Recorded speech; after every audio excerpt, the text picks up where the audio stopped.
You're listening to Major Motion Problems, a podcast that explores the best and worst movies of all time to find out if they deserve their Oscar glory or Razzie infamy. I'm Kris. And I'm James. Every episode, we pick a year at random and watch the Academy Award winner for Best Picture, along with that year's Golden Raspberry loser for Worst Picture. We will discuss, debate, and determine if the movie world was right in honoring or dishonoring these films. This episode finds us in 1986. Rebel auteur Oliver Stone emerges from the jungles of Vietnam and establishes himself as an always controversial, always entertaining filmmaker, with his signature work Platoon winning Best Director and Best Picture. While the Razzies stepped into the pre-Marvel Cinematic Universe with their hate for Howard the Duck, a film billed as a light comedy but is actually more of an atrocity than anything depicted in Platoon. Now, I have to, just full disclosure, I write the intros generally for these, and so those are my words about Howard the Duck. That does not necessarily reflect the viewpoint of Kris Wellman. I have two things to say in this introduction, and I'll just get one of them out of the way really quick.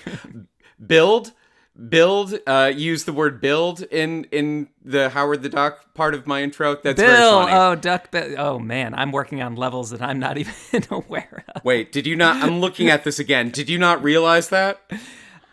I guess duck humor kind of goes over my head. I was just trying to be descriptive. I am not on board with giving you credit where it's not due. So I am mandating we cut this out so that you do not sound naturally funny. No, I deserve it because if I'm going to sit on Howard the Duck the way a bird sits on eggs. Right.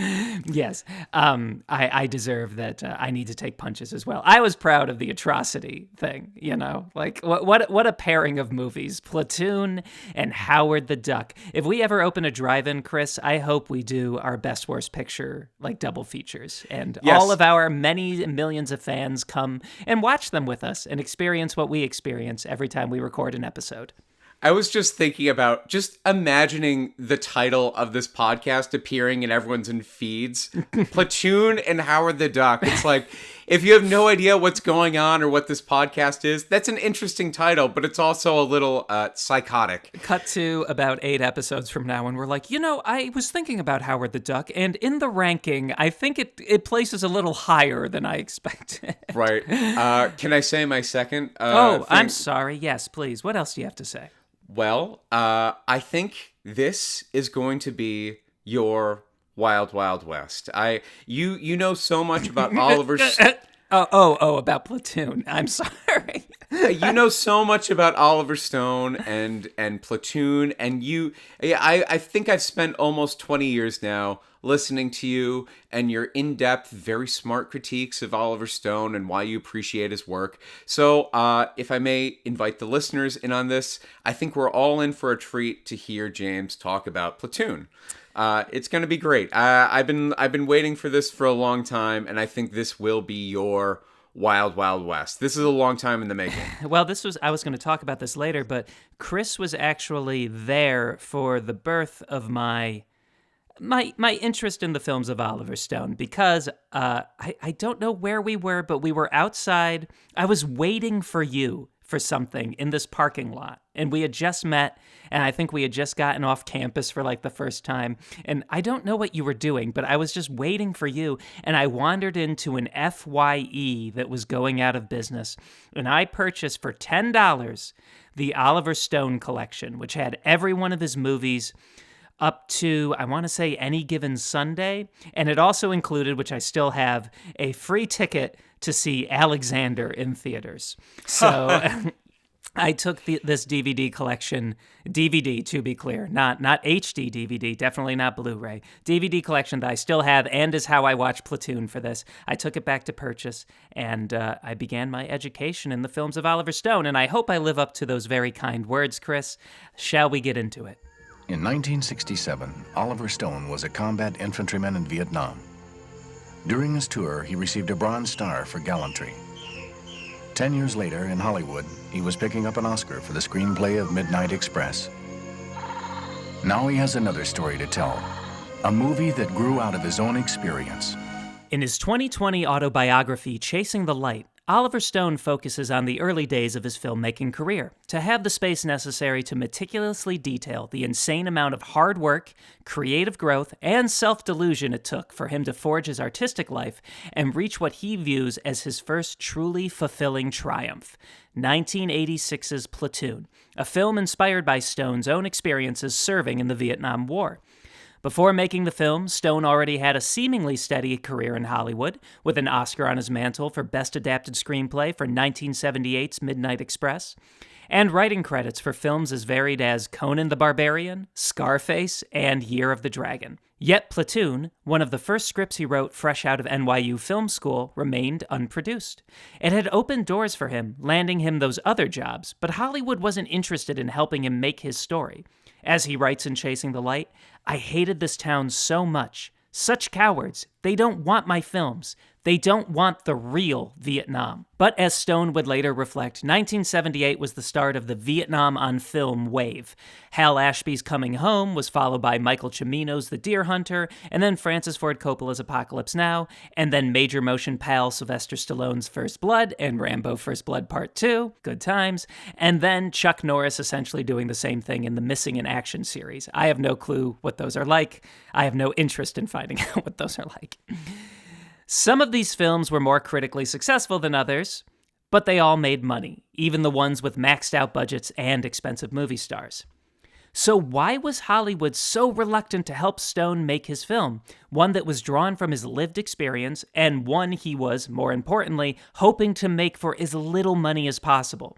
Stone has his theories, mainly that in this Dark Prince era of his career, he had fewer friends and champions than he did people actively rooting for him to fail.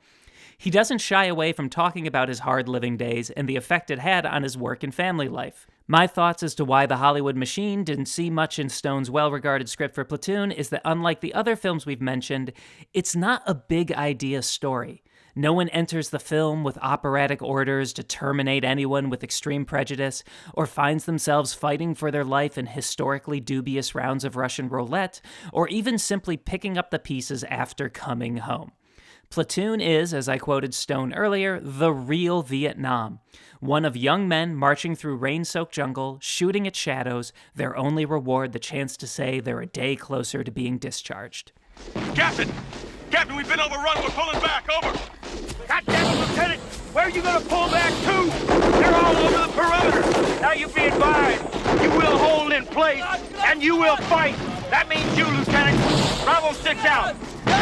Platoon is the story of Kris Taylor, a U.S. Army volunteer who is deployed to an infantry platoon near the South Vietnam and Cambodia border. If Taylor is going to survive his tour, he has to make a choice.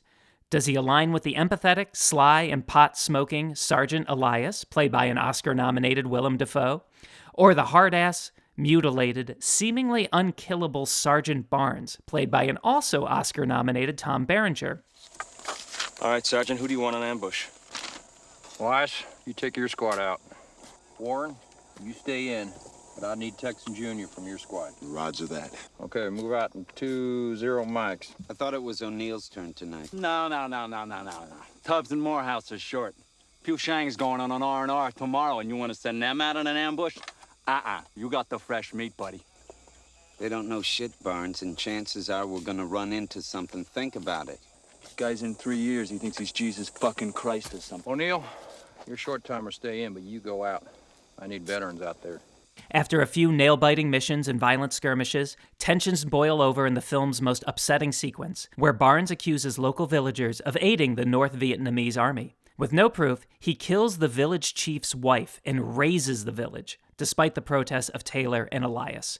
Paranoid that Elias will testify against him in a court-martial, Barnes quietly kills Elias while out on mission. When Taylor tries to rally the platoon to frag Barnes in revenge, he finds no allies and takes a beating from Barnes himself. The film climaxes with a devastating airstrike that wounds Barnes and gives Taylor a final choice: call for a medic or kill Barnes. Taylor chooses the latter, and because of the injuries he sustained, is on the next helicopter back home. Flying over craters of corpses from both sides of the conflict, Taylor breaks down. Some wounds heal, others you carry with you forever. How Platoon made it into production is a long story of false starts and deals with Hollywood devils. Things got real when Stone received help from deer hunter Michael Cimino, who in exchange for Stone writing his Mickey Rourke starring Year of the Dragon, connected him with super producer Dino De Laurentiis. Enough money was scraped together to begin pre-production in the Philippines, which in addition to the usual location scouting and set building, included the military training of the young cast of Mostly Unknowns. With the Pentagon declining to offer resources to Stone, claiming that the story was wholly unrealistic, especially the language, the treatment of the Vietnamese civilians, and the fragging, killing of fellow soldiers, Stone employed the services of fellow veteran Dale Dye. Stone says in Chasing the Light that Dye actually hunted me down from an announcement about the film in the trade papers. I was struck by his Missouri mule in a hailstorm bent as much as his avid hunger to get Vietnam right for once. After the cast was locked in, who in addition to Sheen, Defoe, and Berenger, included Forrest Whitaker, John C. McGinley, Keith David, Tony Todd, Kevin Dillon, and even a blink and you'll miss him Johnny Depp. They were all, I know, left on the cutting room floor. They were all sent off to the jungle for Dye's bespoke boot camp, which included little food, a lot of marches, and the odd nighttime ambush drill, which Stone himself joined in on. They dropped us out in the middle of the Filipino jungle, and they trained us. No phone calls, no agents, no clothes, nothing. We just had meals ready to eat, and we dug our places to sleep in the ground, and you know, it sounds cute, but it was hardcore. These guys were really committed to teaching us things, how to move through the jungle, how to, you know, navigate, place landmines, things like that. Despite everything seemingly come together, Stone was apprehensive as day one of shooting neared. As he writes in Chasing the Light, could I really do this after so long? Had I shot the film too many times in my head, written too many revisions of the script? Cimino had once warned me, don't leave the game in the locker room, by which he meant a director can over-prepare a film, take the life out of it before he shoots it.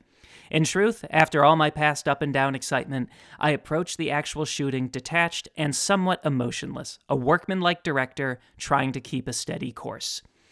According to all accounts, including Stone himself, the actual production of the film consisted of highly unsafe, often illegal behavior that wouldn't fly on any normal film set. Stone, in his biography, writes about riding in a helicopter weighed down with cast and equipment and barely clearing a rocky ledge by mere inches. The cast and crew had to make their days while battling concussions, insect bites, and the impending monsoon season, the same rainy weather that destroyed Coppola's whole Apocalypse Now set years prior. The crew revolted, money dried up, the crew was bargained with, money was found again. Somehow, Stone made his movie. And to these eyes, it's one of his best. It has the real quality that most war films do not. Not too flashy, only concerned with telling the truth, avoiding metaphor and symbolism to confront the darker, more tragic, more human parts of war. That's not to say this isn't an entertaining and often exciting movie. Stone is too good a dramatist to forget that his message means nothing if an audience isn't engaged. And within this very real world, he creates compelling, morality-driven dilemmas, using Sheen's Taylor as the audience surrogate to force viewers to wonder what they would do if faced with the same choices. And while the victories in this film are small, and the overall feeling is one of defeat and depression, it's a cathartic experience that makes you reflect on the sacrifices of others and the futility of all war. Platoon was a big hit commercially and critically, as was to a smaller degree the movie that Stone made literally weeks before it, the James Woods starring Salvador.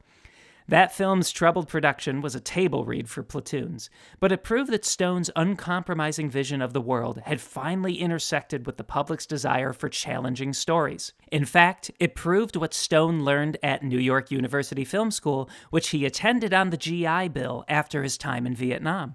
His teacher, none other than NYU star graduate Martin Scorsese, encouraged the students to, above all else, make personal films. After Stone presented his senior thesis project to his class, he apparently was met with silence. Stone writes in Chasing the Light, "No one had yet spoken. Words become very important in moments like this, and Scorsese simply jumped all the discussion when he said, well, this is a filmmaker. This film is personal. You feel like the person who's making it is living it. That's why you got to keep it close to you. Make it yours." Well, thank you. Thank you for this Cinderella ending. But I think that through this award, you're really acknowledging the Vietnam veteran And I think what you're saying is that for the first time, you really understand what happened over there. And I think what you're saying is that it should never, ever in our lifetimes happen again.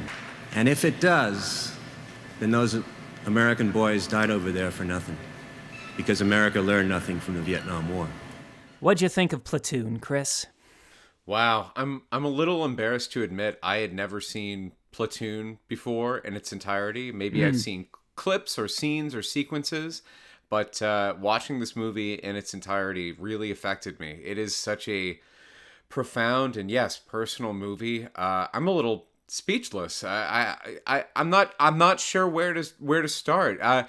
To your point about having never seen Platoon before, I do feel like it's one that has kind of fallen by the wayside. I don't want to say it's forgotten, but in terms of people who just watch movies, they're going to go to Apocalypse Now or The Deer Hunter or even Full Metal Jacket, which came after Platoon, Right. and is unfavorably compared to oftentimes. Full Metal Jacket, I think the critical consensus is they love the boot camp sequence with Matthew Modine and Vincent D'Onofrio.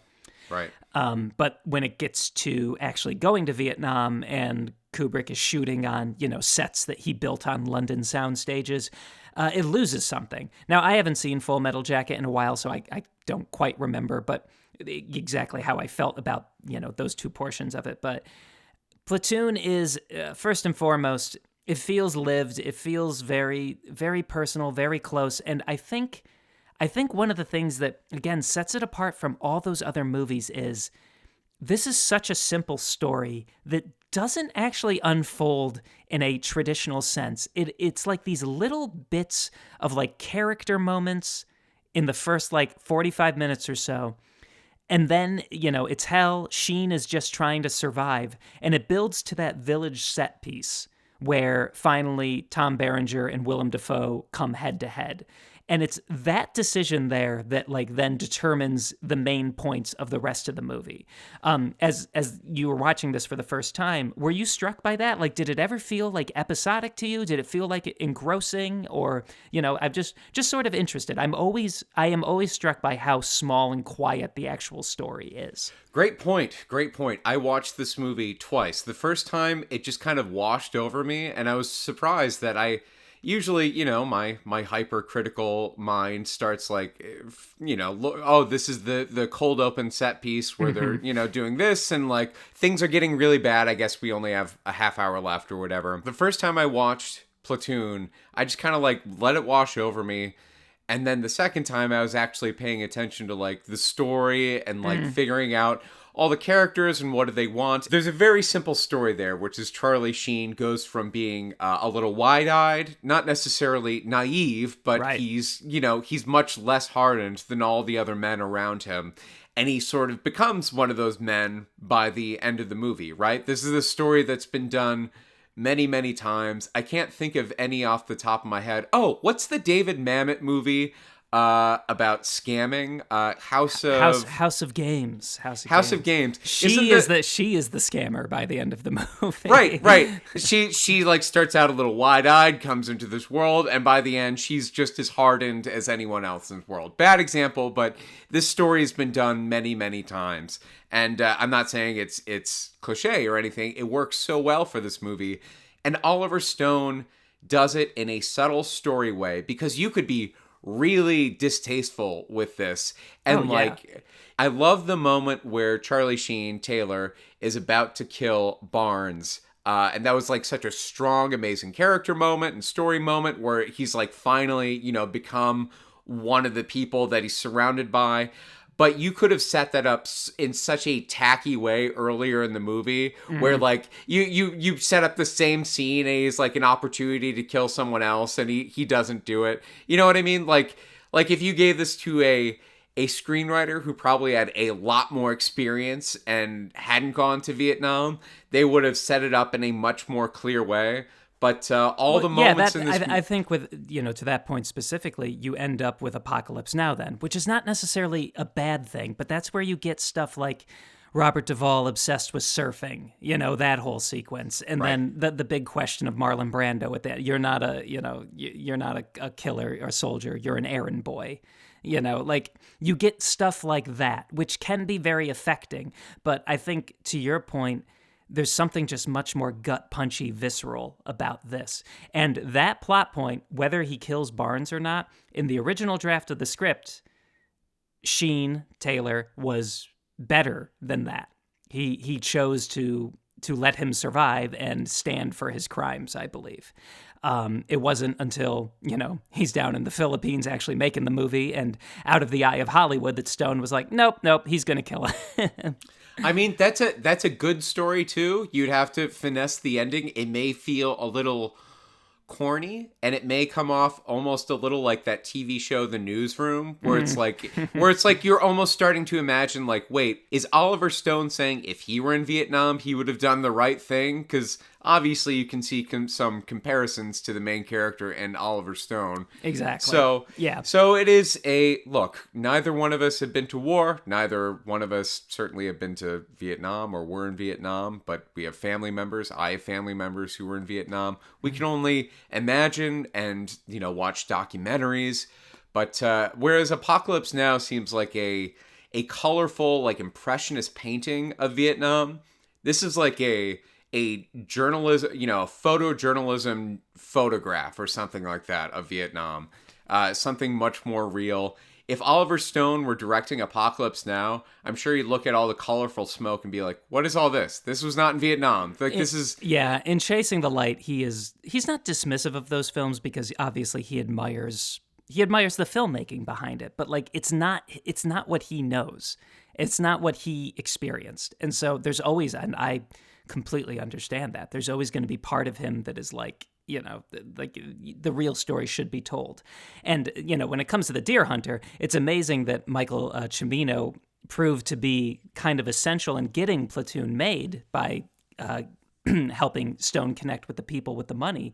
But, The Deer Hunter has the Russian roulette thing, which is like one of the most, like, it's beloved amongst like cinephiles and even critics. And like, even if you look at that as just like a metaphorical thing that happened, it's still like distasteful because that wasn't a thing that was going on in Vietnam. There were no Russian roulette, parlors that people wound up in. Great point. So it's sort of insane. Quentin Tarantino cites that as like, oh, it's great, and it's like, yeah, I guess it feels like a Tarantino sequence because like, yeah, they would, it feels like something out of Inglourious Bastards. Like, yeah, it's close to reality, but not really, So, speaking of reality, the cinematography, this is, so the cinematographer is Robert Richardson, who he had done some second unit stuff before this and some documentaries, and then he met Stone and they shot Salvador together, which I kind of mentioned it in my intro, but to talk about Platoon, you sort of have to talk about Salvador as well, although I don't want to bog us down with that whole conversation. But Stone and Richardson loved working together, and then they went off to the Philippines to make Platoon. I'm struck by how we keep talking about how real and gritty this is. This is also, I don't want to say it's a beautiful movie to look at, but it's a really interesting movie to look at because it doesn't do like shaky camera or like any sort of like things that we would like later apply to docudrama type filmmaking. It almost feels like studio cinematography, but yeah. it still feels very like real, and like I'm always just impressed how like you're not ever really thinking about the camera or the editing. Like it's all that hypnotic and seamless. You're right. There's a lot of great camera work during the many sequences where one piece of music is used. I believe it's like the theme of the movie. Do you know what I'm talking about? Yeah. It's like a string piece. Yeah. Oliver Stone seemed to put a lot of sequences without dialogue, like the burning of the village, which probably affected me the most. Yeah. And all of those shots. There's a shot of one of the soldiers lighting a hut on fire and then lighting a cigarette with it. Yeah. God, yeah. You know me. I don't talk during movies, but if there's like a scene or a moment that is like supposed to affect you, I will say, geez, or you hate that. But during this movie, so many times, I was just like, oh my, I couldn't help but have a vocal reaction to what was going on. and obviously we don't want to upset anyone, but if you have not seen Platoon, there are many visceral, upsetting things in this movie. Just a trigger warning if you have never seen Platoon before. Dealing with violence, war, obviously. But I don't want to say it's triggering because, like you keep saying, it is, I don't know if we can say authentic. What is authentic besides a documentary? But this feels so real.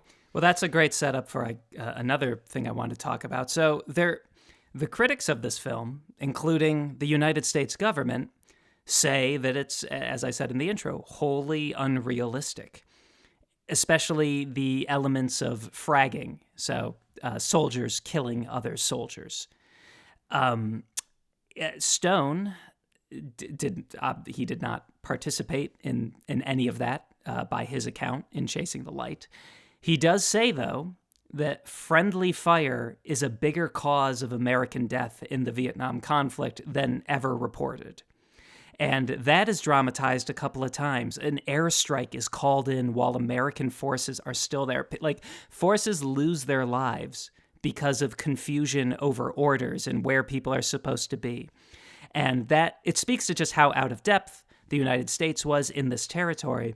But I mean, if you want to talk about meaningless conflict only made worse by people who are the ones who are starting that conflict, I mean, talk about like just a depressive, existential, just like horrible thing to think about. Yes, I've seen a few documentaries where fragging is brought up, and not in a way where they dismiss it. So I'm not sure. I'm not a Vietnam War expert. Right. And again, it's a little disturbing that, in 45 minutes, an hour, we're going to be talking about Howard the Duck. And right now we're talking about if fragging actually happened during the Vietnam War. But, okay, here's an interesting question for you. If, obviously, I don't think Oliver Stone would go out of his way to invent fragging as a story device, right? However, if Oliver Stone can use fragging based on his experiences of what he heard or saw during the war, do you think the deer hunter is allowed to have a Russian roulette scene that's just kind of like made up and didn't really exist? I think fragging is closer to the truth than the Russian roulette thing. As I said, I have a personal dislike of the Russian roulette thing because I remember seeing The Deer Hunter and being blown away by it, and then finding out that like that thing that was so specific and is like such a big part of the movie probably didn't happen. I think friendly fire definitely does happen. And again, Stone is reporting on things he heard, things he saw, things he experienced. So again, it speaks to each person's, barometer for how far away from reality do we want to go. And I want to be clear, Michael, it'd be different about the Russian roulette thing if that was like just some shitty, like direct to DVD, like action movie. Like it is quote unquote tastefully done, Right. like there's filmmaking behind it. But anyway, it's a good question, Kris, and I don't know the answer. To each their own, I say. Let's step out of reality for a moment, because there is one sequence that I was very curious to get your temperature on, because I think it's the most written sequence. And it's after Sergeant Barnes, that's Tom Berenger, in cold blood kills Willem Dafoe, Sergeant Elias. And it's a moment that, if you haven't seen the movie, it's truly affecting, because Elias just ran through the jungle, saved a bunch of Americans, took out a bunch of North Vietnamese army, and he did this all on his own. And he rounds a corner, and there's Tom Berenger waiting for him, and he gives him this Willem Dafoe smile that we've gotten used to seeing throughout the movie. And it's the smile that says like, it's okay, I'm here, I've got your back. And Tom Berenger just shoots him. And then he doesn't die there. He dies running towards a helicopter that's carrying everyone away. And then he dies in the most affecting image, probably the most famous image of Platoon, where he falls to the ground and throws his arms up in the air. Pretty harrowing stuff. Okay, so the scene I'm talking about, though, takes place after, because no one witnesses the death of Barnes. The death of Elias. Charlie Sheen, Taylor, runs into Barnes right after it happens. And then later, back at camp, he tells his fellow soldiers he saw it in Barnes's eyes. He knows that he killed Elias. And he wants to exact revenge. He wants to frag Barnes. And Barnes, of course, is right outside the tent, swigging from like a Jack Daniels bottle. And he enters and he says, I'm going to paraphrase a little bit of this. He goes, "Y'all know about killing? I'd like to hear about it, potheads. You smoke this shit to escape from reality. I don't need this shit. I am reality."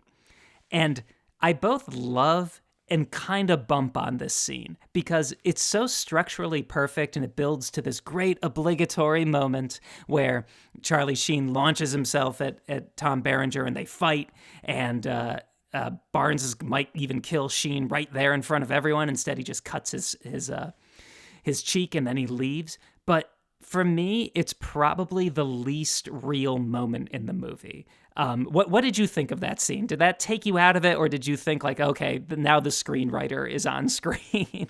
Once again, great point. Does that moment have sort of the heart and soul of these two characters going at it? One man who has been so hardened that he's just, he's lost, and I don't want to say he's evil because I'm sure Vietnam could turn anyone into that with enough time and adversity and, close encounters with death and losing people. It is a little written. However, it is, I would say, it is kind of the heart of what pushes Charlie Sheen to go over the edge and kind of become Tom Berenger, right? Yeah. You could make that scene so much more subtle. You could rework it so that could you take that scene out and still have the story work kind of? Oh, you 100% could take that scene out.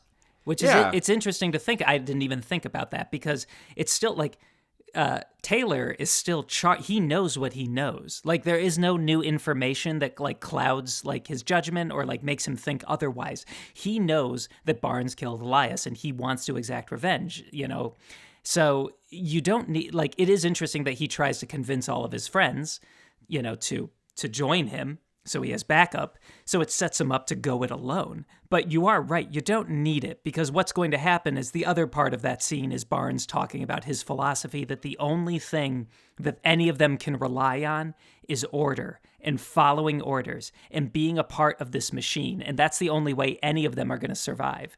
And he refers to Elias as a crusader multiple times, and being a crusader in his eyes is the worst possible thing you can be. And if anything, the reason that he killed Elias is because he wasn't following his orders because Barnes is higher in rank than him. So right. Again, it's a great scene. It is layered with so much stuff, but it's almost too dramatically perfect where everything else just sort of feels very like just coming organically from the setting. This one feels like, let's do a stop down and do an old-fashioned movie scene, which this is one of my favorite things about Oliver Stone. He likes old-fashioned movie scenes. He knows that a scene like that is going to keep the audience hooked and interested, and they're going to want to see where this horrifying situation is going to go. I do think about, though, there is a similar moment where Willem Dafoe gives this sort of monologue under the stars to Charlie Sheen. And he says, I don't think we're going to win this war. And it's a shorter scene by far. There's less words. And it still feels a little movie-ish, like, only in a movie. But just by the fact that it's like shorter, quieter, smaller, feels like it is happening in the middle of the action as opposed to we need to set aside a scene to talk about this. It feels slightly more grounded. It reminds me of a moment in Sam Mendes, major motion pal Sam Mendes. I noticed, Kris, you don't refer to people that we've covered on the cast as major motion pals. I'm really hoping it catches on. Why haven't you adopted it? Because I don't consider them my pals. Sam Mendes' film, I think after The Road to Perdition, he made Jarhead with Jake Gyllenhaal, which was about the Gulf War. there's this great monologue that Jamie Foxx has while they're burning oil fields. And he says they're like part of this small club of people who will see things like this, and no one else in the world will ever see anything like it in their lifetime. So anyway, it is interesting to know in a movie that hypnotic is the way that I would use to describe this movie. It's very arresting and visceral, but it just sort of, it creeps on you. Nothing happens really for the longest time, and then when it starts happening, it happens. Yep. It is a very obvious thing to say, but this movie is not boring. Yeah. Unfortunately, maybe the only way you would not enjoy this movie is if war or violence turns you off completely. But even if you're not a person who, engages with war movies, it is important to remember that this is part of the human experience and that we can all be pushed to extremes, in just regular life. Someone can get drafted and go to war, and then you're an average person like Charlie Sheen who wants to go into, a battle or a war situation with an open mind. But then these forces just keep pushing you, and oftentimes they're not even the forces that are working against you as the enemy. Mm-hmm. That's what this entire movie is. It's all the internal forces of this platoon. It is so great. All these characters are so great. Even though all the characters were dressed very similarly, I could tell them all apart just by how they talked and acted and how Charlie Sheen interacted with them and who feared who. Great cast. Really great cast. Well, you gotta love John C. McGinley. Yes. Yeah. He probably has the closest thing to like a B story in this movie because he's forever trying to get out of missions, and not going out on patrol. And and he aligns himself with Sergeant Barnes as well. He does his fast talking, needling, annoying character that he would later bring to great acclaim as Dr. Cox on Scrubs. But his last moment is particularly affecting, where he's told, "Nope, you're going back out." You're right. Fast talking is right. It's devastating because he's like, "I just need 3 days to go to Hawaii," I think he says. Yep. And yeah. he's just trying to no big deal, Barnes. Like, we're still on the same page. I just gotta get out for a little bit. And Barnes says, "No, go back to the foxhole." And he breaks down. He says, "I have a really bad feeling about this one."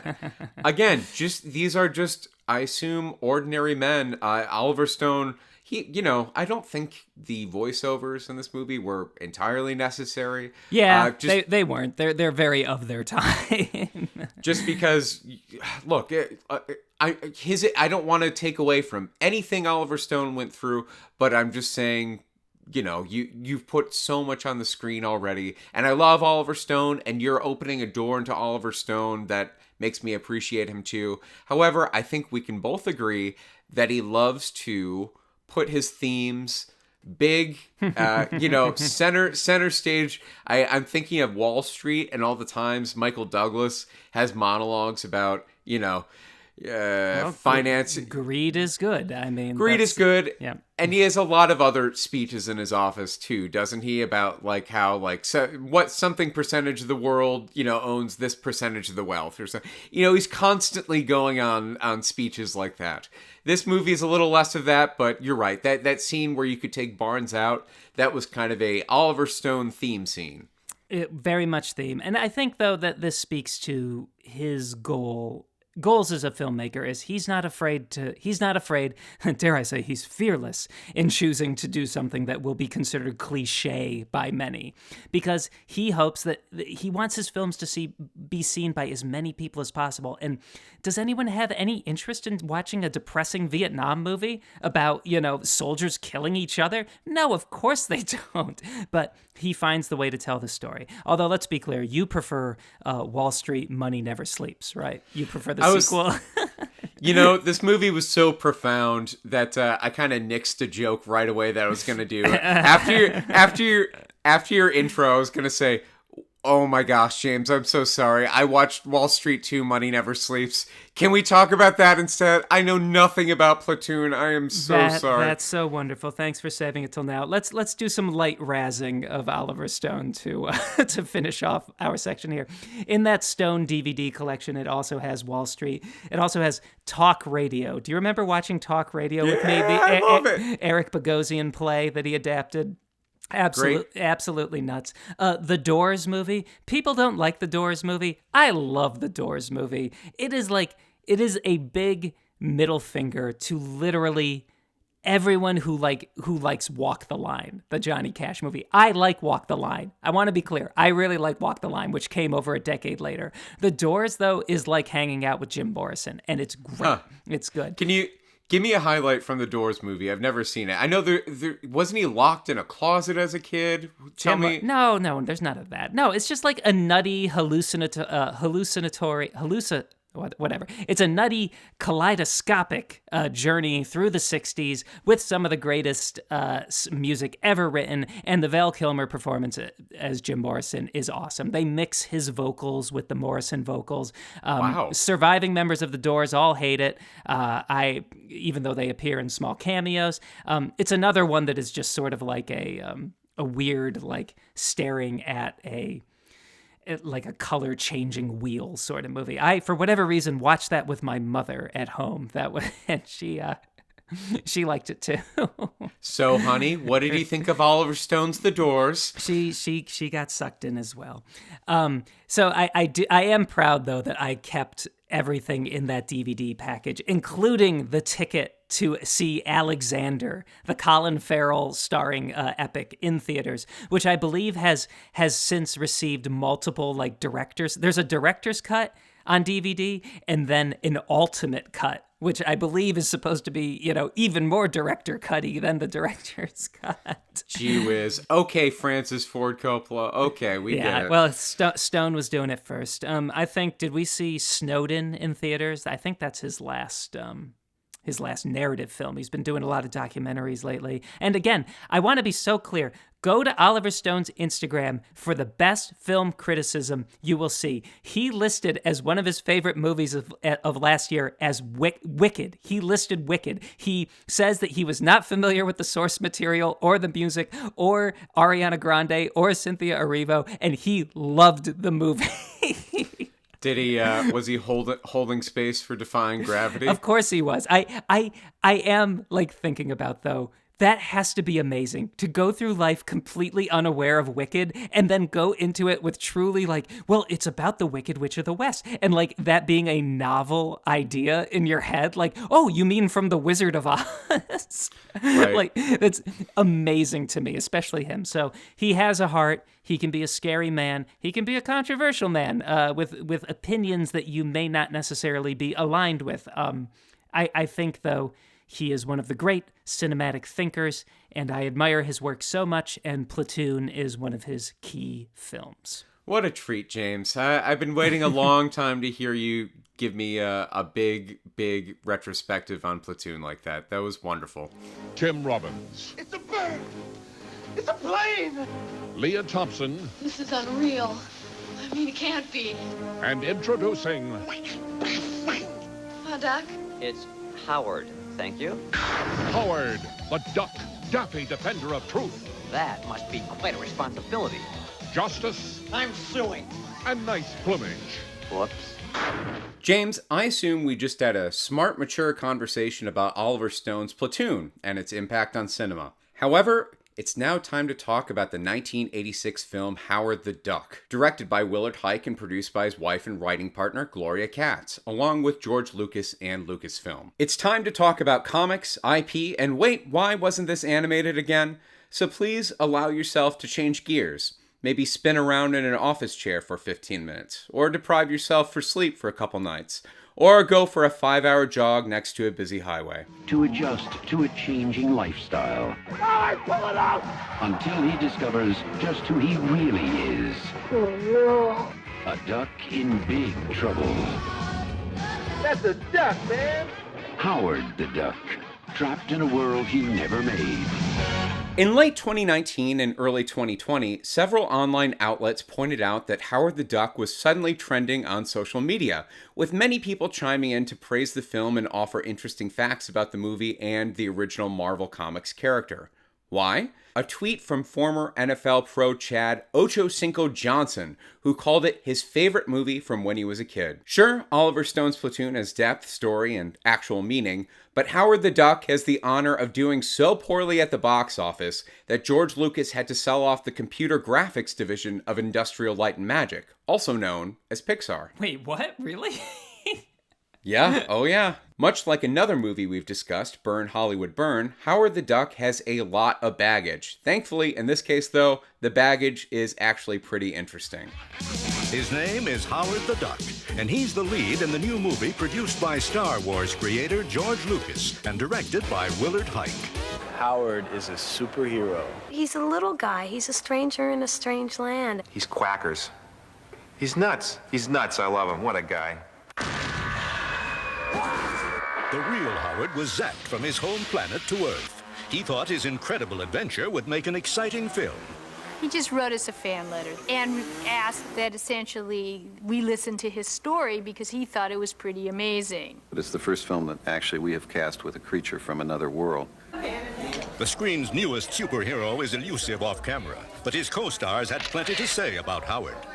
I just think he's really cool, and sometimes his feathers go up on his head like that, and I just get the chills all over when I see that. To understand the complicated history of Howard the Duck the movie, you have to start with the complicated history of Howard the Duck the comic, and the newspaper strip, and the character's countless cameos across the Marvel Universe. In the early 1970s, long before the concept of comic book fatigue, the Comics Code Authority revised and opened up some of the rules for publishing content, leading to a new age of unrestrained ideas, including the character of Howard the Duck, created by Marvel writer Steve Gerber. Featuring a nearly copyright-infringing design with a Donald Duck-esque lack of pants, Howard first appeared in Adventure into Fear number 19 in December of 1973. Unlike the cast of super beings surrounding him, Howard's character and appeal came from his sarcasm, one-liners, and general bad attitude. I can't get enough of you, hey, baby. Hey, enough! The 80s call. They want their song back. That's so funny. Or it would be, except for the fact that Kiss wrote that song in '79. Duh. Sorry, Mrs. Switzler. We're just trying to put the baby to sleep. With what? Torture? Hey, we worked really hard on those two-part harmonies. Okay. James, if we had a sister podcast called Major Comic Issues, I could do a whole episode on Steve Gerber, his time as the writer of Howard the Duck, and his complicated relationship with Marvel. The late 1970s were a very rough time for the character, as Gerber was in the process of being fired from both the newspaper strip and the comic book series, just as the Walt Disney Company was demanding design changes to some of Howard's more Donald-esque features. In August of 1980, Gerber filed a lawsuit against Marvel to take back his ownership of Howard the Duck, and it's easy to see why he fought for it. Despite the character's tangled history, he was a huge hit with readers as he became a voice for popular satire. According to the comics culture blog, The Hooded Utilitarian, Howard the Duck was one of Marvel's underdog bestsellers of the 1970s. Robert Stanley Martin writes, Marvel's circulation director, Ed Shukin, didn't have much faith in the new series. For the first issue, he ordered a print run of 275,000, Marvel's minimum at the time for a standard-size color newsprint comic. The first issue shipped to newsstands in October of 1975. It promptly sold out. Looking back on the first issue sales, Shukin told the New Yorker writer Mark Singer, I underestimated that duck. Unfortunately, many of the copies weren't sold to readers. Comic book collectible dealers reportedly snapped up every copy they could find through newsstand vendors and distributors. They intended to hoard the books and then sell them at vastly inflated prices. One dealer, Jim Kovacs of Cleveland, claimed to have bought 900 copies the day the issue went on sale. One comic book collector managed to get a copy, though, namely George Lucas, who shared his love of Howard the Duck with his married film school friends and screenwriting partners, Willard Huyck and Gloria Katz. George Lucas is an old friend. I had gone to film school with him, and Gloria Katz, my wife/writing partner, and I had written American Graffiti with him, so, we felt very comfortable, and this was another collaboration. After American Graffiti, George had said that he had found this comic book about a duck from outer space that lands in Cleveland. And he said it was just, he thought it was very funny, and he thought it was kind of very film noir with this absurdist element.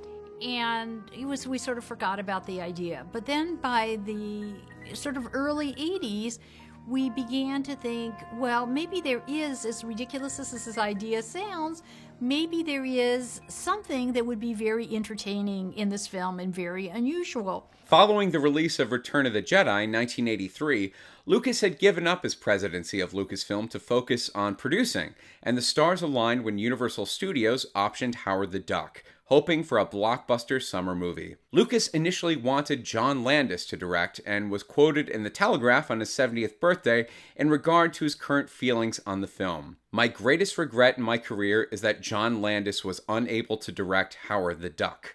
I feel the movie would have been far more successful and saved me the years of hardship following its release." Although Hike and Katz believed that the film should have been animated, Universal insisted that Howard the Duck be live action, and so Lucas stepped in with his legendary special effects company, Industrial Light and Magic, to develop the complex animatronic suit that would be required for the title character. With Willard Hike now on board as director, principal photography began on November 11th, 1985. While a variety of actors portrayed Howard throughout production, Ed Gale was the main actor tasked with wearing ILM's animatronic suit, with stage and screen actor Chip Zien providing the voice. Cancelled sleazeball actor Jeffrey Jones plays the antagonist, a scientist possessed by a dark overlord of the universe, and Leah Thompson co-stars as Howard's human love interest, Beverly Switzler. Sometimes we'd be shooting and the duck would just, the face would just start going, and they'd go, a plane is going over, or someone's using their garage door opener.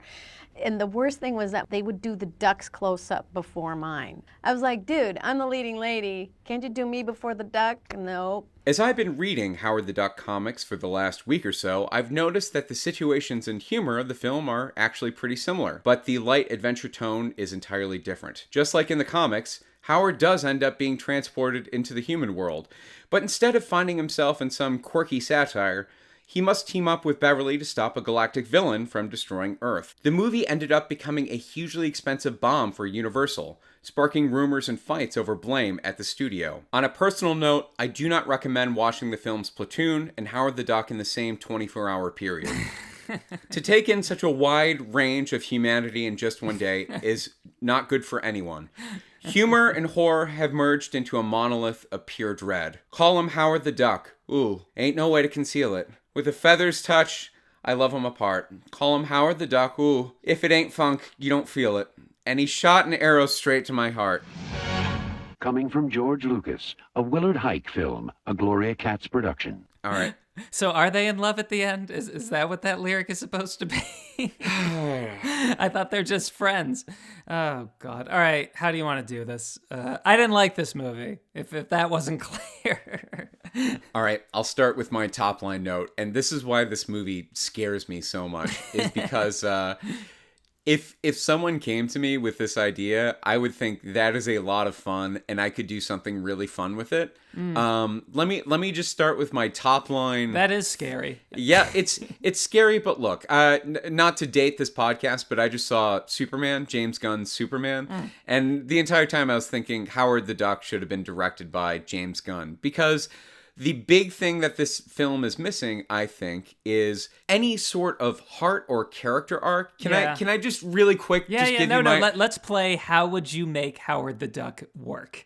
Let me give you my 5-minute fix. Okay. I know this is so cringy, but it would make it 500% better. Yes. So this is what you do.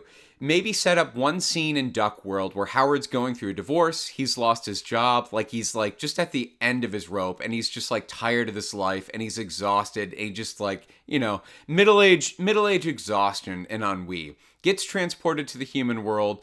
Is immediately just concerned with, I gotta get back. I gotta get back to my life. My life already sucked, and now I'm in this world. Yes. Starts to fall in love with Beverly, makes friends with Tim Robbins. Near the end of the movie, starts to realize, look, this life that I built is so much better than the other life I've had. Then you reflect that theme in the villain a little bit, and you have Jeffrey Jones, play into that and say, look, Howard, I'll send you back to Duck World. Just let me take over this planet. Right, yeah. What do you want? What do you want with these people? You said it yourself. You didn't even want to be here yourself. That's my stupid little fix to make this movie much, much better. Kris, you are 100% correct. All of that would make the movie at least somewhat bearable and like not make me have such anger towards it, because I think Willard Huyck and Gloria Katz, who are two very talented, important screenwriters. Yes. They wrote the script to American Beauty. Oh, God. They did not write the script. American Graffiti. Graffiti. The sequel to American Beauty. Well, okay, Sorry, I have continue. an American Beauty connection, but I'll do that later. They wrote the script to American Graffiti, one of George Lucas's early films. They did a pass on Star Wars episode, A New Hope, back when it was just called Star Wars. They are talented, smart people. And it makes me so mad that just in my light research about this movie, it seems like they all think the movie did exactly what you just said. And that pisses me off so much, because none of that basic stuff is in this movie. It kind of like, you can see the areas where they were starting to put that in, but then it just becomes like the worst jokes and just mind-bogglingly bad special effects. You're right. Look, we're now in this James Gunn era that I was enjoying for a while. I think there's a little bit too much of it now, where you take these obscure comic book characters and you ground them a little bit. You keep them still funny and like colorful, but you ground them and you give them an actual story. That's been done so many times now. This story just completely fails at that, and also I don't even know if there's a way to translate the comics into a movie when it comes to Howard the Duck, because I imagine you have not read Howard the Duck. I have never read a full issue of it. I collected comic books when I was younger, and occasionally there would be references to Howard the Duck, but it would only be like single panel, like little cameo things, like wink wink for your parents who might remember this terrible character. So no, I haven't. You brought it up a couple of times. Why wasn't this movie animated? And that seems like a much too simple fix for what's going on here. But when you think about movies like Fritz the Cat, the Ralph Bakshi movie that's based on the R. Crumb character, like that's the similar sort of satirical, like hypersexualized, groovy sort of tone that this movie would benefit from, and that all actually makes sense in animation. The minute it's like real people in this world and in terrible animatronic suits, that's when it all starts falling apart and like being not just like not interesting, but kind of gross and just like odd in a very off-putting way. Yep, two things. Yes, gross. I have not brought up all the sex humor in this movie, which totally turned me off.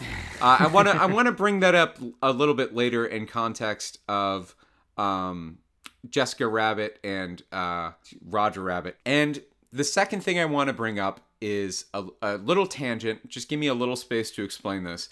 In a different life, on a different movie retrospective project, I put a ton of work into researching the movie Monkey Bone. And Monkey Bone has almost the exact same like history as this movie, where it was intended to be animated at one point, but because a major studio got involved and it just became too expensive and there were too many expectations put on it, then that's when it became a live action movie.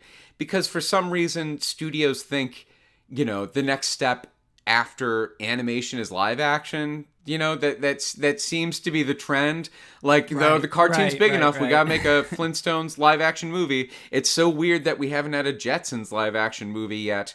But Universal needed a live-action movie. So that's when George Lucas said, okay, I'll work with you. How about we get ILM to make animatronic puppets?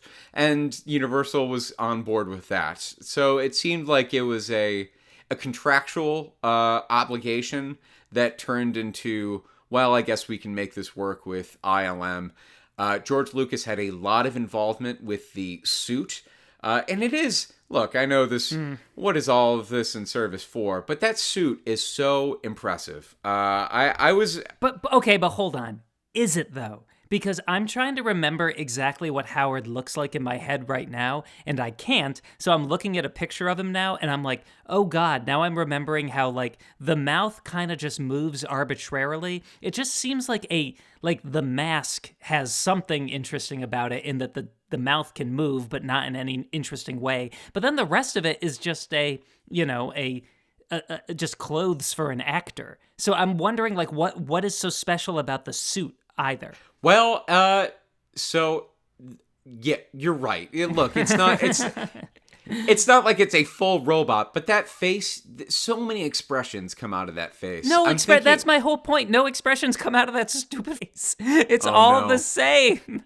Are we about to have a major motion problems fight over Howard the Duck? All right. Okay. It does shock. It does like normal, like sex perv leer. And then it gets shock. Like those are the two expressions. It never smiles. It never has romance. It has like, it's like it's like nothing, like, just like leering and smoking a cigar, or just like, I'm getting sucked into another planet, wormhole again. Those are the two expressions it has. Congrats, ILM. You nailed it. I think there is a reason that the marketing campaign decided to be quote unquote clever and not show his face. I think that made people pretty angry at the time because people were on your side, not my side. Can we talk about the showing of the face for a moment? Like the very first moments of this film.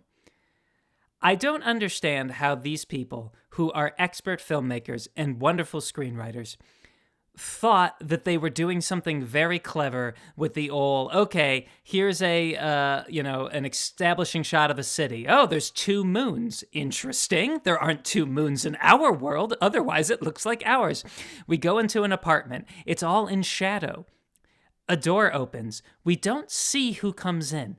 We see them drop off their keys, but we don't see their hands. And slowly but surely, we start to notice little things are off. And in all the photographs are people with horrific-looking duck faces. This goes on for so long. They do the whole reveal of Howard for so long, and then they don't even do a cool, like, him sitting in his chair and lighting up a cigar. It's just like the camera finds him, and there he is.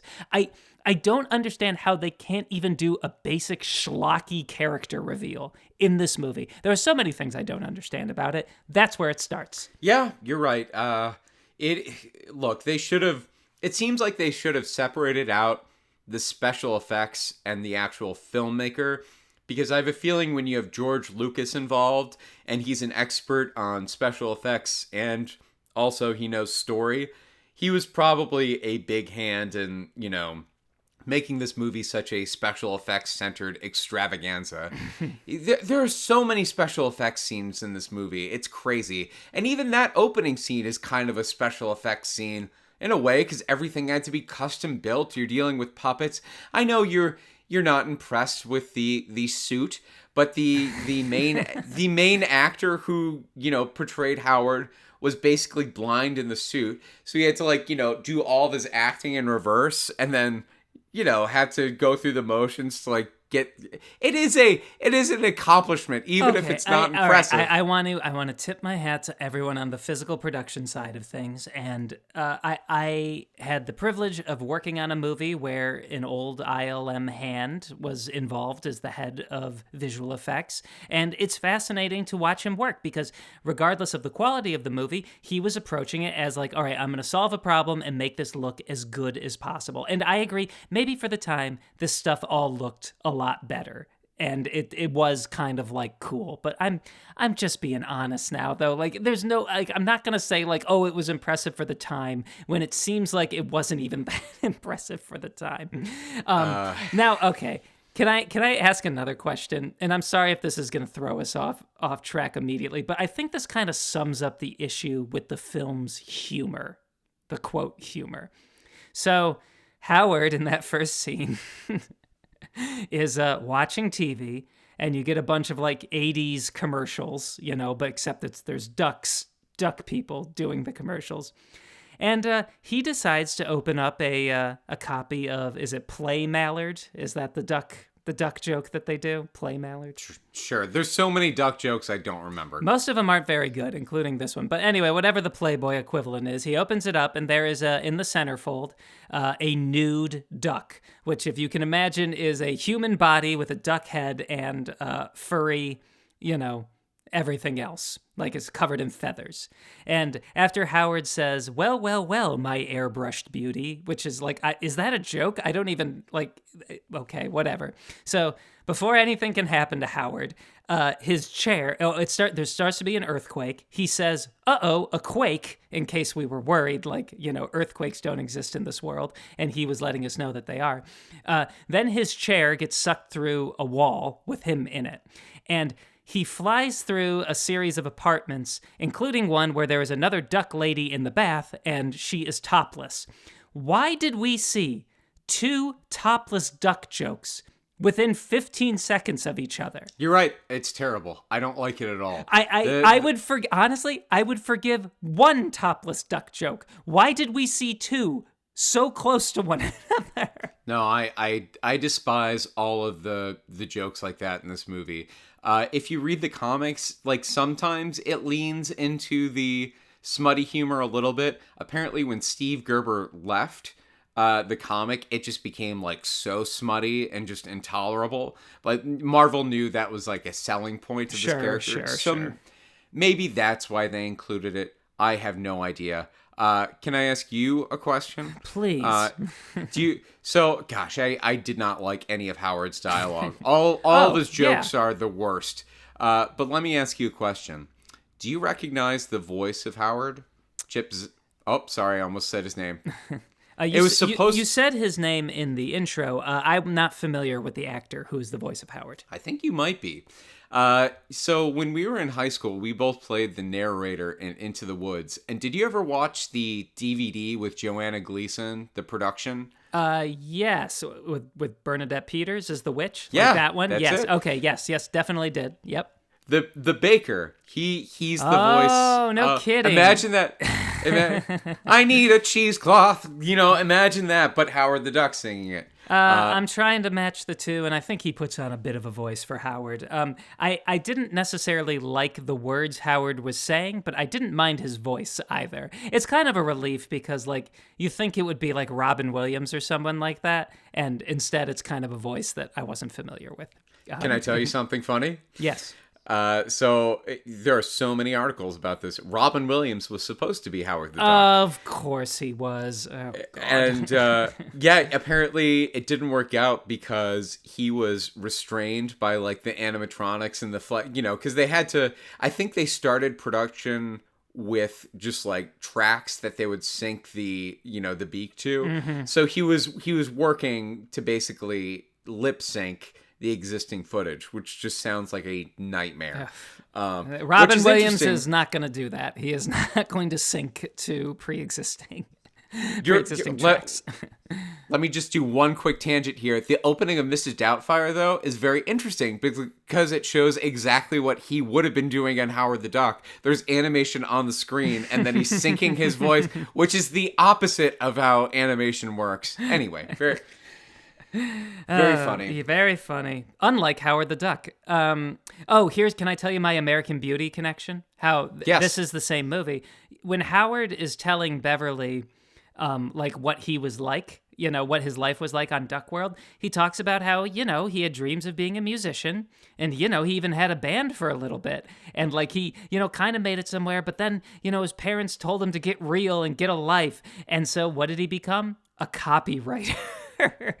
Just like Lester Burnham. Oh my gosh, Kevin, you're right. Kevin Spacey's character in American Beauty. Those two films are so similar. We're in 2025 now, but was there just a time when everyone was just working in advertising? It was like the go-to shorthand. You think Pan, that Spielberg movie with Robin Williams. Hook. Sorry, Hook. I don't like Hook, so I get it confused. Hook. Isn't Robin Williams some sort of advertising exec in that too? It's Dad, get off your phone. It's all just, it's yuppie malaise was oh, you're going to a movie? Okay, well, the main character is going to have some form of yuppie malaise in which he will break out of in some sort of awakening adventure. Oh, man. Right. You know what I was kind of hungry for? I I want to say that I gave this movie a chance. I did, like, I watched it with anger, but I was hoping there would it be at least one scene. What's that Martin Short movie you made me watch where he plays the little boy? Is it Clifford? Clifford. Okay. There is one scene in Clifford that if you watch it, as I did, free of context, that is hilarious. And it's Charles Grodin is yelling at Clifford, who is Martin Short pretending to be a little boy.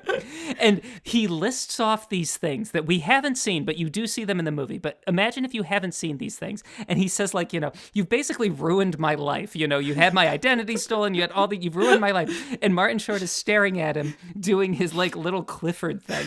And that scene in a vacuum is so funny. It's like a perfect, like, yes, it's a little bit like, can you believe that this is an actual movie? But the performances and like the humor, it's like so nice because we don't actually have to watch the humor happening. You're just hearing it referred to as something that happened off screen. It works so well. And I was waiting for Howard to finally like get in the right, rhythm to deliver one of those scenes. And the closest, and it does not even come close, the closest is when he goes to the job office to get a job with the lady who ends up sending him to some sort of hot tub brothel. I'm not sure exactly what that was, but apparently in Cleveland, where all of this movie takes place, there was you could go to a place where there were rooms with hot tubs and hook up while a small duck hands you towels.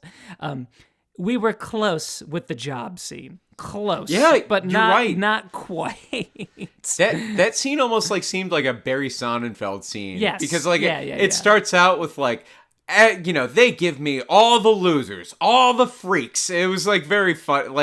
I kind of enjoyed the scenes where it's the world treated him as a pain in the butt rather than it's a very strong tone choice, but rather than running away and screaming, "Ah, duck," the scenes where people are just well, I guess he needs a job. Where are we going to get this duck a job? Right. It's kind of funny. Obviously, yes, it is. It is kind of funny. You could see how, again, in the Chris Wellman directed Howard the Duck reboot, you're going to lean into that, and it's going to work really well. But let's talk about when Howard, after this bizarre opening scene where you meet this duck and he gets sucked through a wormhole, none of it is any sort of we want to hold the audience's hand through this.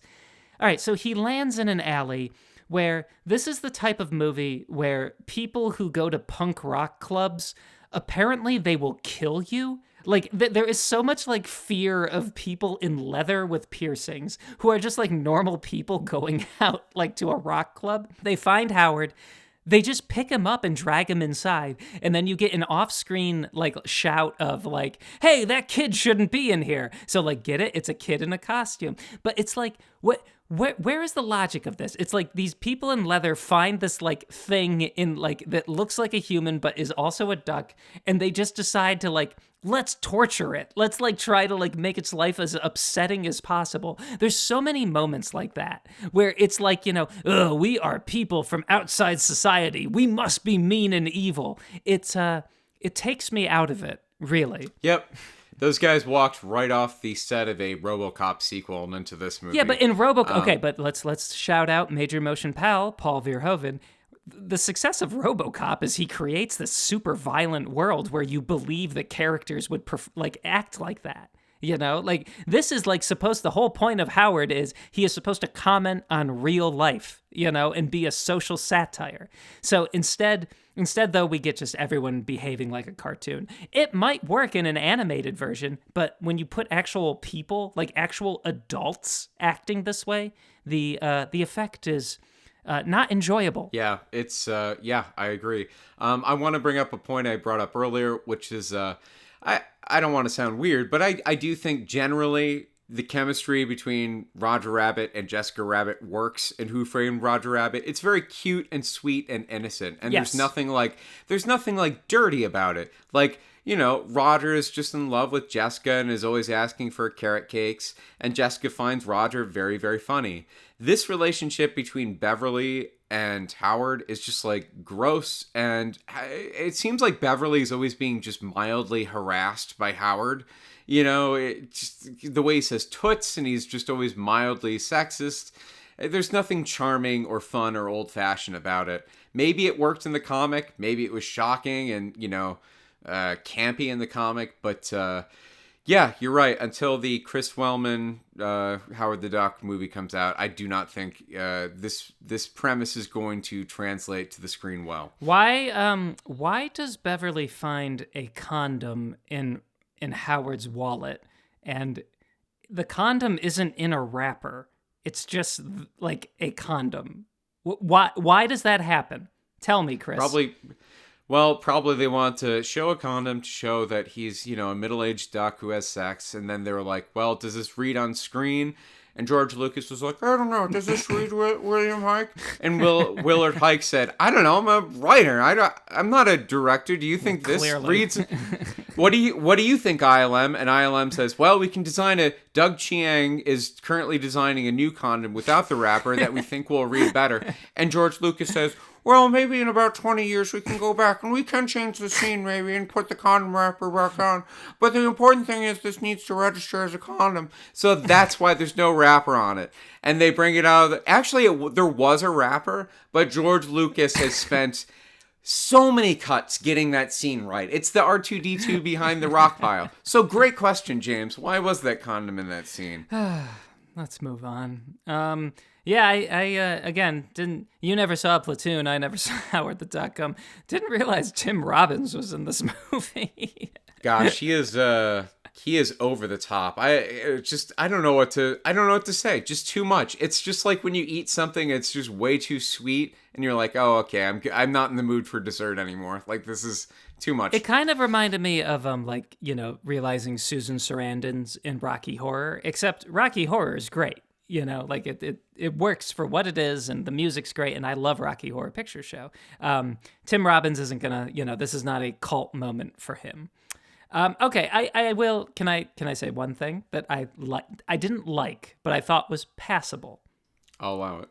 The final fight is not well set up or well constructed. Like it's not worth any of the journey to get there, but whatever that Dark Lord animation thing is, it is suitably terrifying looking, or just like gross looking or interesting looking, I guess. And there finally enough stuff was happening that I wasn't completely repulsed by this movie. Yeah, we cannot finish this episode without bringing up Phil Tippett, who designed and animated that monster. Phil Tippett, basically the modern king of stop-motion animation. Did the robot in RoboCop. He has his own movie called Mad God that he worked on for a long, long time. Mm-hmm. He was originally supposed to do the stop-animated dinosaurs in Jurassic Park, but then became I think it's Dinosaur Supervisor is his title on the film, because he basically helped, the CGI take over and did all this interesting and physical animation that carried over into the CGI. But Phil Tippett, he's the man. Stop motion animators, when you just give them space and time, like Henry Selick, they can do amazing things.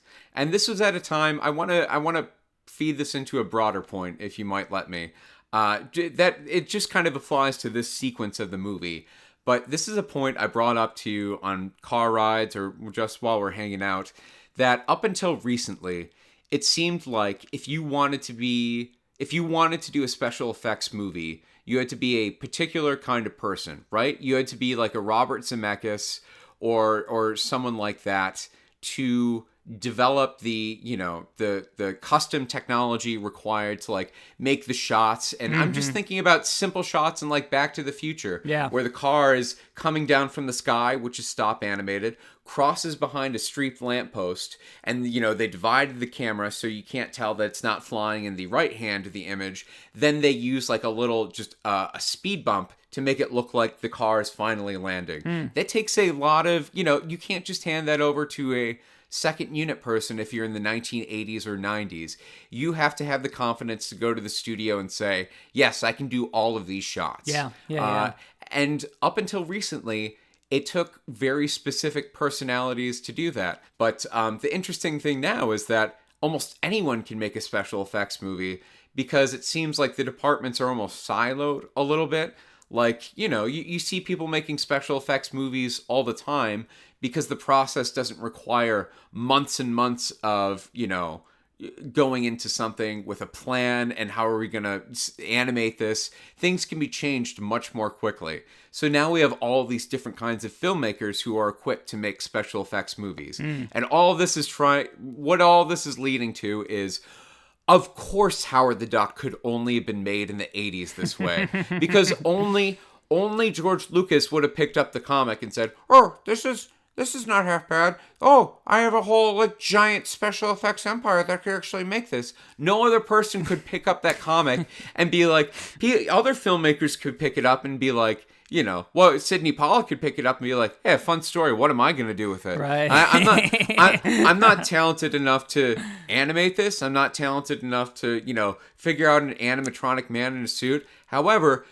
if Robert Zemeckis or Joe Johnston or George Lucas walked into that comic book shop, only they would be the ones to pick up this idea, and maybe there is some connection between the kind of mind in the 80s and 90s that could do a special effects movie and the kind of mind that would be like, "Oh, Howard the Duck, yeah, sure, I can make that work."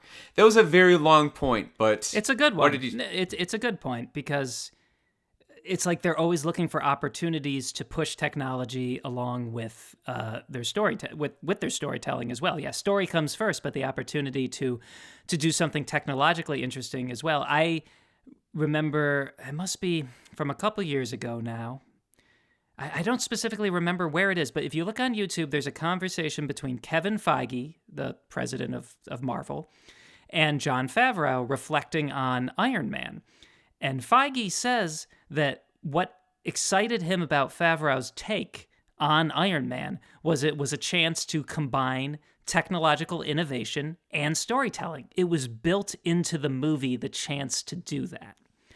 And yeah, I mean, if you're going to do a live action Howard the Duck and not make it animated, but make it live action, technically that is an opportunity that in success will be pretty impressive. And it did not work here. And I'd be willing to forgive it more, be nicer about it, if it had any of the stuff that you mentioned at the beginning, if it wasn't just so pervy, and if it didn't just talk down to the audience constantly with just these bizarre caricatures of people.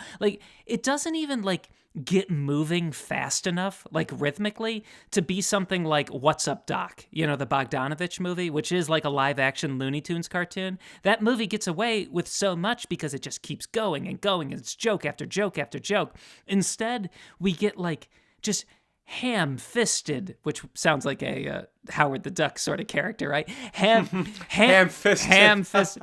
Just a ham-fisted exposition, bizarre moments where they try to find emotion, like when there's a truck shakes Beverly's apartment and Howard has a flashback to when he got sucked away in his chair. And just in case you don't remember that moment that happened, unfortunately, only about 10 or 15 minutes ago, because it's still the beginning of the movie, they overlay the footage of it happening.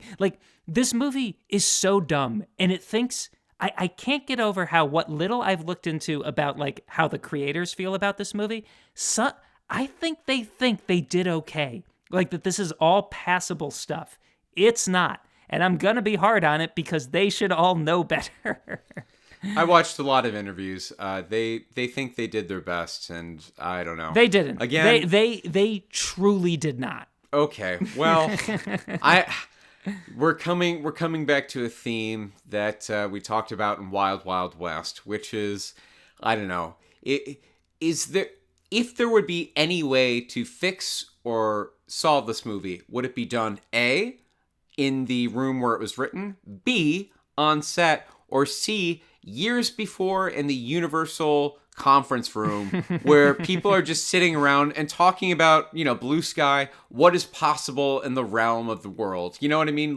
We could make a Howard the Duck movie. It sold this many copies. It is a very popular character, but they should have just cracked open the actual comic and realized this is not, maybe it's a TV show. Maybe it's right. Yeah. Maybe it's animated. But again, my theme from the Wild Wild West American Beauty episode was zoom out. You're putting some of the blame on Huck. Oh my gosh. You're putting some of the blame on Hike and Katz. I put the blame on, I guess I put the blame on George Lucas or whoever had the bright idea to think there was a great movie in this, which unfortunately there isn't. Creativity is great. Trying new things is great. Film is all about pushing boundaries. Unfortunately, this boundary should not have been pushed. Well said, Kris. I'll give you this. Wild Wild West is a much better movie than Howard the Duck. Oh, wait, do you really mean that? I 100% mean that. The game I was playing the whole time is this worse than the movie that I voted so far as the worst we've watched, The Love Guru? And I'm not actually sure, because my whole thing about Burn Hollywood Burn is that it is at least a take on a movie. You know, like there is a concept there and an approach to it, and that The Love Guru had none of that.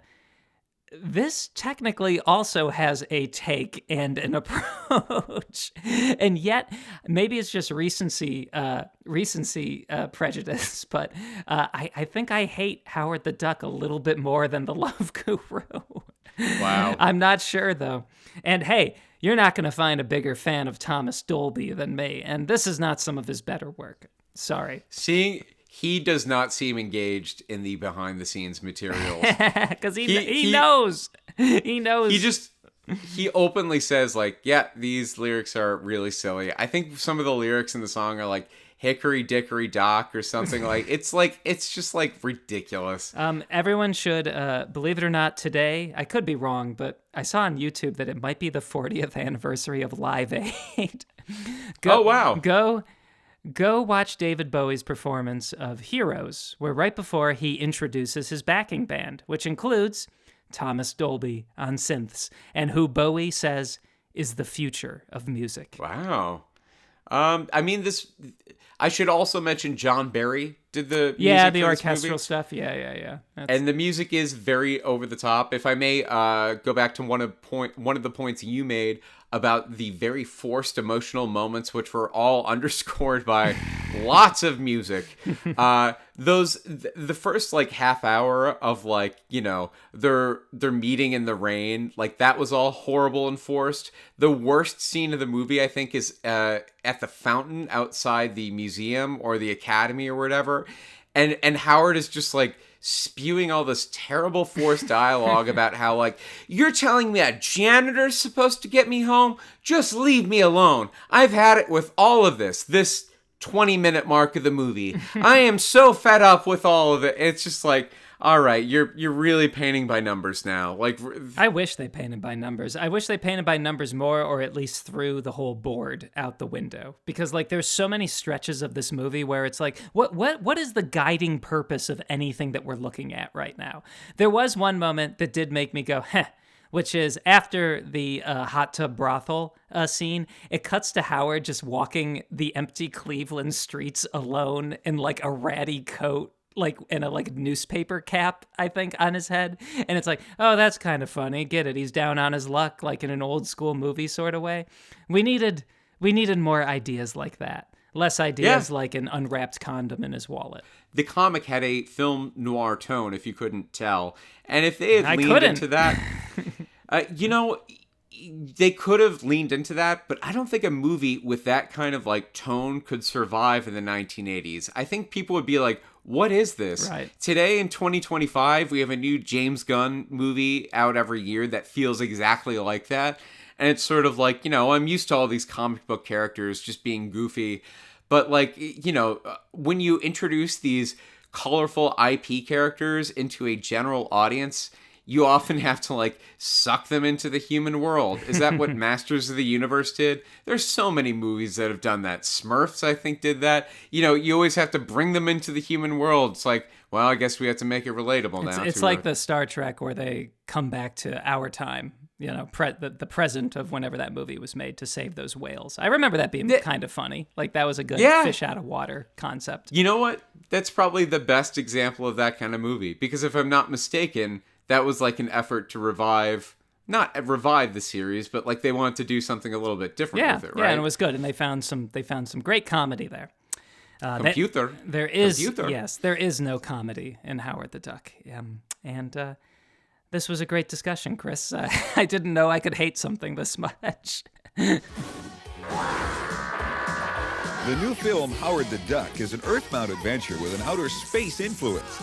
Creating a title track for the film required a unique imagination. Musician Thomas Dolby fit the bill. The song Howard the Duck just got to have that slight unearthly edge to it. That was an interesting possibility to try and find music that wasn't really from here, you know, it's like from outer space.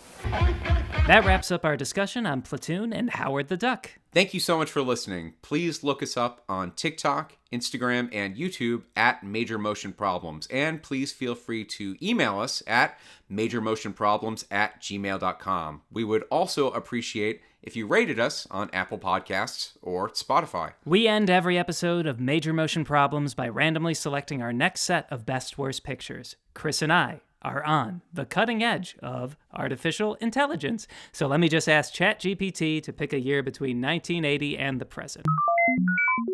They have selected 1997. Why do I think we've already done 1997? Because that's when we switched and did 1999. Oh, that's right. Okay, so we haven't done 1997. As usual, Kris, I ask you, do you wish to do 1997 or do you wish to pick again? Let's do 1997. Okay. At the 70th Academy Awards, someone who knows a little bit about combining technology with storytelling triumphed with Titanic. Yay! Yay! I knew we would have to face it eventually. And I am interested in this. At the 18th Razzie Awards, we have The Postman, a Kevin Costner joint, right? Gosh, I love The Postman. You know, the just like Waterworld, The Postman needs its own like universal stunt show. Oh, where it's yes. like, you know, I'm delivering the mail and someone takes out a gun and it's the apocalypse. Cormac McCarthy's The Postman. Oh, that'd be great. I would love it. All right. Well, we're somewhat familiar with these films. I have to admit I'm not super excited to cover Titanic because what could be said, but that is the purpose of the pod. And hey, Isabel will at least watch a movie with me now. So let's see here. Assign Titanic and The Postman to James and Kris. Oh, this isn't fair. Awesome, I have The Postman. Yes, you do. James gets Titanic. Kris gets The Postman. Why? I got The Postman. Oh, boy. Wait a minute, Mr. Postman. You're gonna call and leave voicemails of just the Beatles singing Mr. Postman.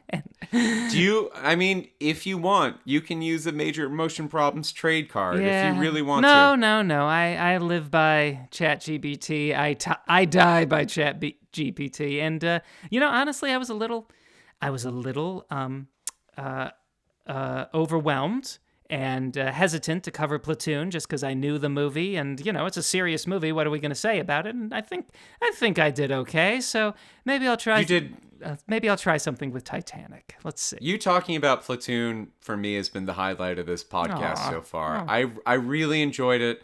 I can't wait to hear your unique take on Titanic. I think there might be something there. Look. Some of these movies, I'm like so fatigued just just hearing the title, and then you get into it and you lean in and you're like, oh, this is actually kind of interesting. You're so right. And I like Titanic. I like Titanic a lot. So I'll have to, as always, find my way into it and hopefully do it justice. And you are going to be in hog heaven with The Postman. Yeah. Oh man, I'm trying to remember it. Oh, I can't wait. Oh, I can't wait to leave voicemails on your phone saying, "I'm loving The Postman, and this is the movie that I should be reviewing. How's Titanic? What, 3 hours long? Full of special effects? There are 4 James Cameron commentaries that you have to listen to? Good luck. I'm already done with The Postman." There's no commentaries on The Postman. There's no special features. It's just the movie. I wonder why. There's not even a trailer I have to watch. It's just a movie that exists. All right, Kris, great work as always, and thank you so much for listening. We'll catch you next time on Major Motion Problems.